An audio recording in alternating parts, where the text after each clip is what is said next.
Sa video na ito, makikita at malalaman ang mga bayani, kilala, dakila at personalidad na mga Pilipino na may mahalagang kontribusyong nagawa sa kasaysayan ng Pilipinas na isinilang sa buwan ng Hulyo. Noong ika-1 ng Hulyo taong 1889, isinilang si Olivia Salamanca, ang ikalawang Pilipina na naging doktor sa medisina. Noong ika-2 ng Hulyo taong 1887, isinilang si Proceso Gabriel, isang Pilipinong manggagamot at bakteryologo na kilala sa pagtatatag ng unang pribadong laboratory ng bakteryolohiya sa Pilipinas.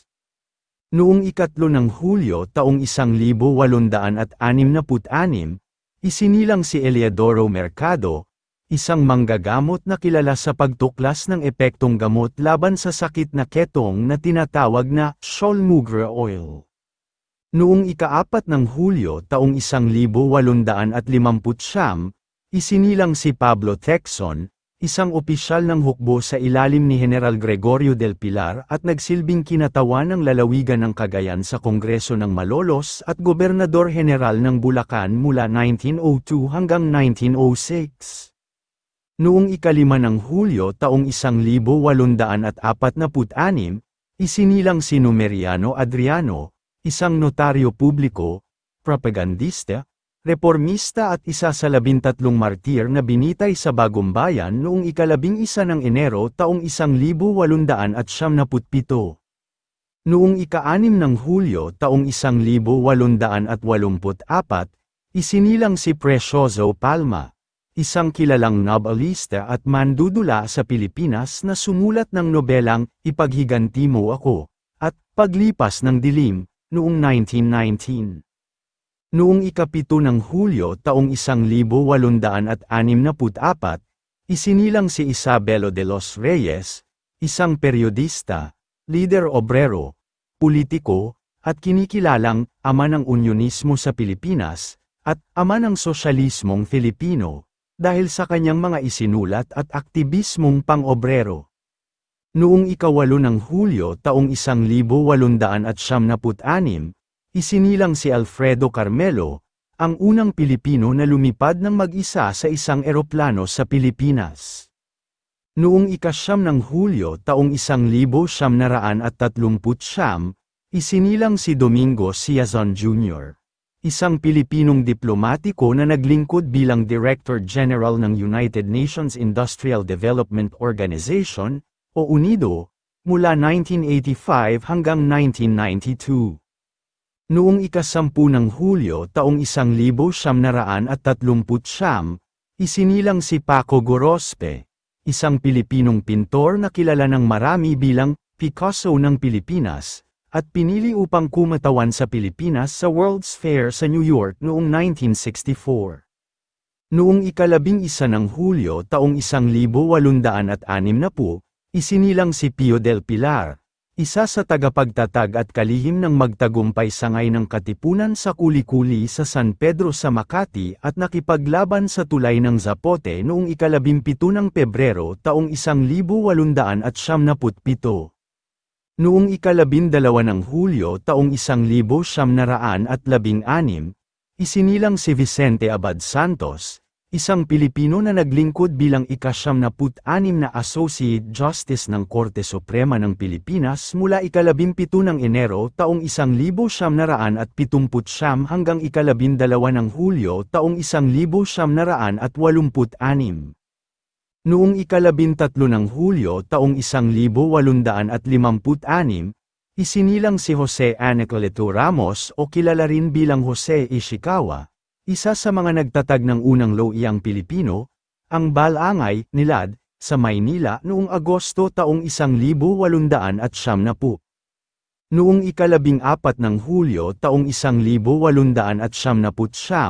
isinilang si Enrique T. Virata, isang kilalang edukador, matematiko at estadistiko na naglingkod bilang Pangulo ng Universidad ng Pilipinas mula 1956 hanggang 1958. Noong ika-15 ng Hulyo taong 1882, isinilang si Enriqueta de Peralta, ang nagtatag ng Puericulture Center na nagsilbing klinika na nagbigay tulong medikal at alaga para sa mga ina at mga supling sa Hilagang Luzon mula 1923 hanggang 1938. Noong ika-13 ng Hulyo taong 1873, isinilang si Carmen de Luna, isang ulirang edukador at isa sa mga nagtatag ng Centro Escolar University. Noong ika-17 ng Hulyo taong 1911, isinilang si Alejo S. Santos, ang nahirang na military governor ng Bulacan mula 1945 hanggang 1946 at nagsilbing kinatawan ng ikalawang distrito ng Bulacan noong 1946 at 1949. Noong ika-18 ng Hulyo taong 1875, isinilang si Marina Dizon Santiago, anak ni Jose Dizon na isa sa 13 martir na binaril ng mga Kastila sa Bagong Bayan noong ika-11 ng Enero taong 1877 at isa sa mga unang babae na naging miyembro ng Katipunan.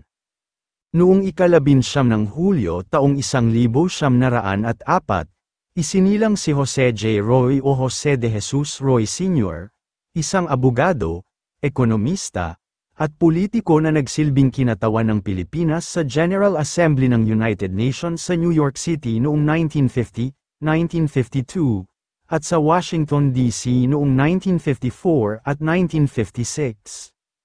Noong ika-20 ng Hulyo taong 1815, isinilang si Margarita Rojas de Ayala, isang negosyante at pilantropo na nakilala dahil sa kanyang pagkakaloob ng kanyang La Concordia Summer Residence sa Paco sa Maynila na ngayon ay isang paaralan na tinatawag na La Concordia College. Noong ika-21 ng Hulyo taong 1870, isinilang si Daniel Maramba, isang katipunero na kilala bilang Grand Old Man of Pangasinan, dahil sa kanyang pamumuno sa kilusang nagtatanggol sa mga bayan ng gitnang Pangasinan noong panahon ng mga Kastila. Noong ika-22 ng Hulyo taong 1864, isinilang si Daniel Tirona, isang pinuno ng rebolusyon na tumutol sa pagkakahalal ni Andres Bonifacio bilang Director of Interior sa naganap na halalan sa kumbensyon sa Teeros noong ika-22 ng Marso taong 1877. Noong ika-23 ng Hulyo taong 1864, isinilang si Apolinario Mabini, ang tinaguriang utak ng himagsikang Pilipino, dahil sa kanyang mga akda at naging mahalagang tungkulin bilang tagapayo ni General Emilio Aguinaldo noong panahon ng himagsikang Pilipino.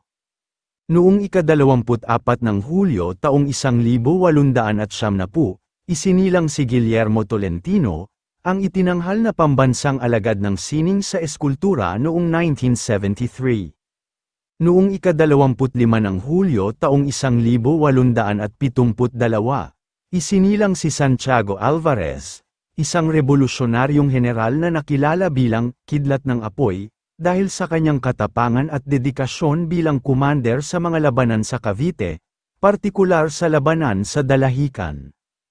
Noong ika-26 ng Hulyo taong 1879, isinilang si George Pineda, isang Pilipinong pintor at ilustrador, na nanalo ng parangal sa Universal Exposition sa St. Louis, Missouri sa Estados Unidos noong 1904, at nakilala bilang lumikha ng larawan ni Juan de la Cruz na nakasuot ng barong Tagalog, salakut, at tsinelas. Noong ika-27 ng Hulyo taong 1862, isinilang si Pantaleon Garcia, isa sa mga Pilipinong general noong himagsikan na nakipaglaban sa mga Kastila at Amerikano at hinirang na kinatawan ng Albay sa Kongreso ng Malolos noong 1899. Noong ika-28 ng Hulyo taong 1918, isinilang si Jose D. Calderon, isang Pilipinong abogado na naglingkod bilang isa sa mga delegado sa Philippine Constitutional Convention noong 1971 at sa Philippine Constitutional Commission noong 1986. Noong ika-29 ng Hulyo taong 1883, isinilang si Pablo de la Rosa, isang Pilipinong abogado at politiko na naglingkod bilang kinatawan ng masbate sa kapulungan ng mga kinatawan ng Pilipinas mula ika-6 ng Hunyo taong 1922 hanggang ika-2 ng Hunyo taong 1925. Noong ika-30 ng Hulyo taong 1887, isinilang si Honorio Ventura, isang pilantropo na naglingkod bilang provincial governor ng Pampanga noong 1918. Noong ika-31 ng Hulyo taong 1947, isinilang si Roy Veneracion, isang Pilipinong pintor na itinuturing bilang isa sa mga nangungunang mga artist ng abstract sa Pilipinas at ang nagpasimuno ng kontemporaryong aesthetic syncretism.